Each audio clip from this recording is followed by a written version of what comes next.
The head is one of the most complex parts of our body. Besides having an abundance of muscles, nerves, and blood vessels, it protects our brain and houses various facial structures. In this video, we'll go through a variety of conditions that can affect the skull, face, and scalp. This might not be the easiest subject to learn about, but you'll see that it's nothing to get a headache over. First, let's discuss the bones of the skull that make up the cranial vault, which as a group are also called the calvaria. We'll start from the very beginning of their development.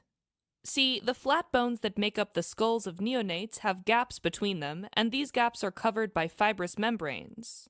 These membrane-covered gaps between the bones are called fontanelles. The anterior fontanelle is a large diamond-shaped area found at the junction of the sagittal suture, coronal sutures, and frontal suture. In adults, this point where the sutures eventually come together is called the bregma.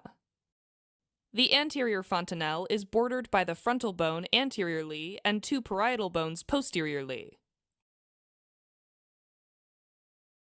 By 18 months of age, the bones fuse together and the anterior fontanelle closes.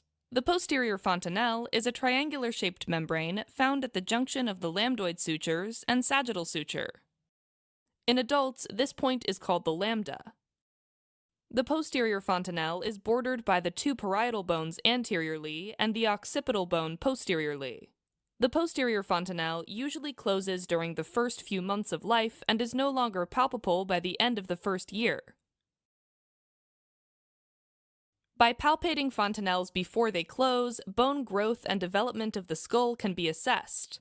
How fontanelles look is also important from a clinical standpoint. For example, a depressed fontanelle can indicate dehydration, while a bulging fontanelle can signal increased intracranial pressure. Now, let's move on to bone fractures, and to start, let's remember an intersection of the skull called the pterion. This is where the frontal, parietal, temporal, and sphenoid bones meet. Now, immediately deep to the pterion is a branch of the maxillary artery called the middle meningeal artery and its branches. So, if an individual receives a hard blow to the area of the pterion, this can then fracture these bones right at that weak spot where they all meet. The fracture can then damage the middle meningeal artery, causing significant intracranial bleeding. Specifically, the bleeding occurs between the outer endosteal or periosteal layer of the dura mater and the bone. Bleeding in this layer leads to the formation of an epidural hematoma. The typical presentation of an epidural hematoma is the individual may initially lose consciousness, which can be followed by a lucid period where they may act completely normal even though the bleed is getting worse. Eventually, the individual will show signs of elevated intracranial pressure such as headache, vomiting, and decreasing mental status. Diagnosis requires a CT scan, which shows a biconvex or lentiform hyperdense mass between the endosteal or periosteal layer of the dura mater and the bone of the calvarium, which does not cross suture lines. Now, when it comes to injuries to the facial bones, some of the more common fractures are orbital blowout fractures. These can occur with motor vehicle crashes, a direct blow to the eye region, or with certain sports injuries, where in each case an external force is applied to the orbit and its contents. Since the orbit is a closed space, this external force increases the pressure within the orbit, which then leads to a fracture of its thinnest part, usually the orbital floor, which is made up mainly by the maxilla and the zygomatic bone.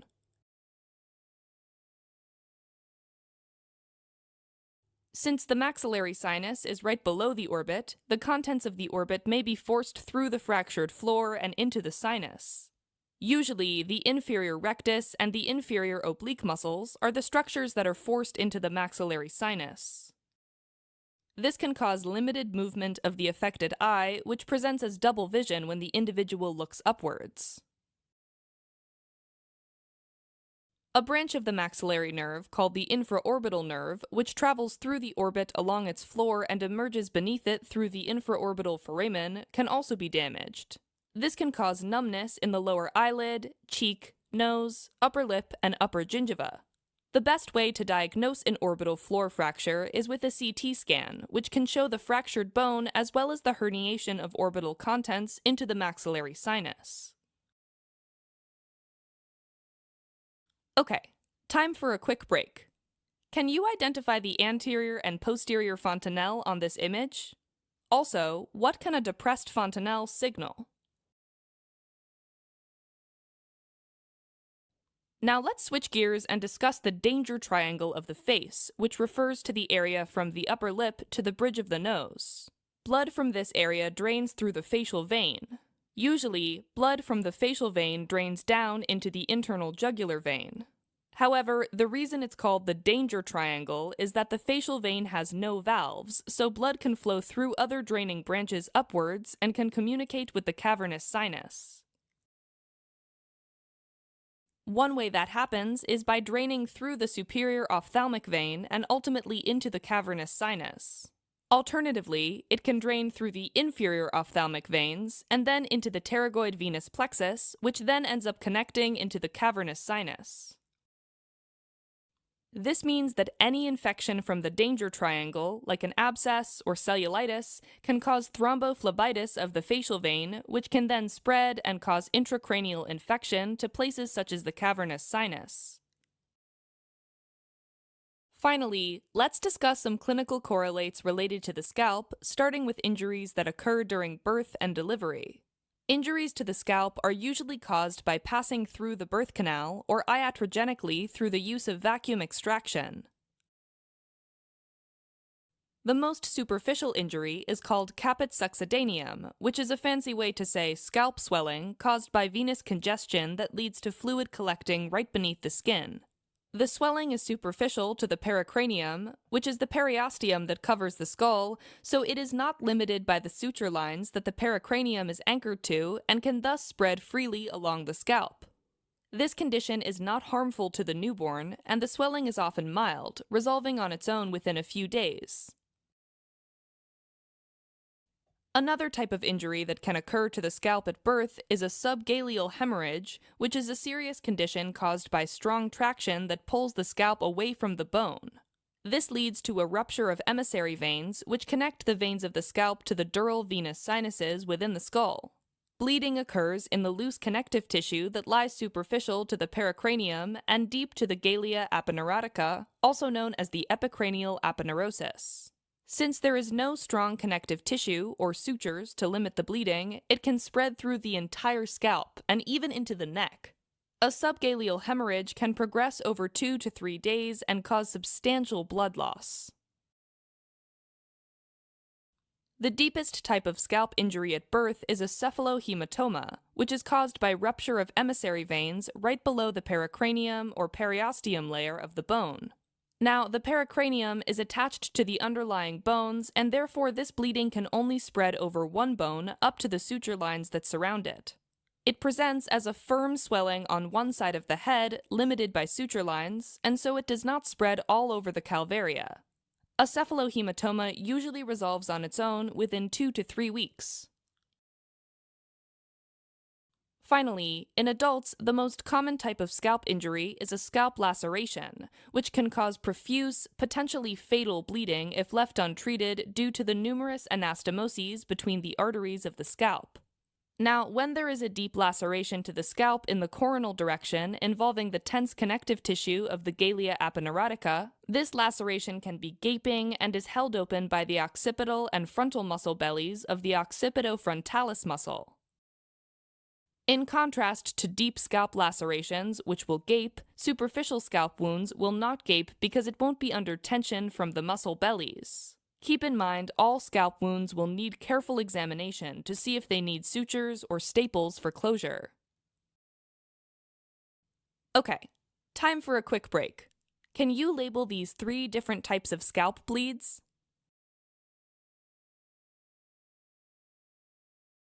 Alright.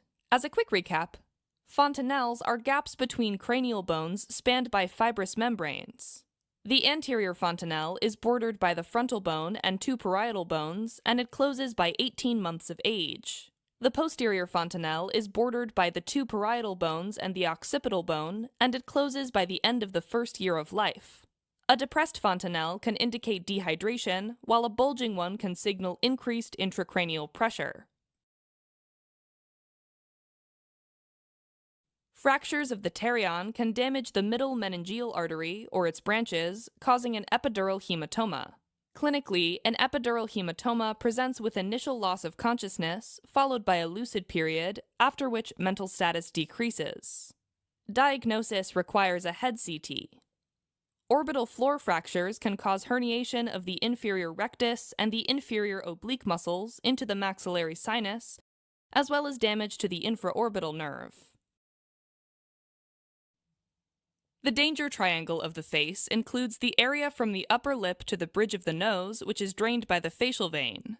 The facial vein is valveless and is connected to the cavernous sinus, so any infection from the danger triangle can spread to the cavernous sinus.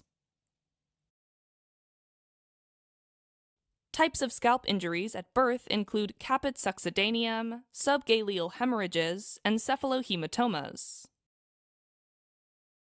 Scalp lacerations can be deep, which will gape, or superficial, which do not gape.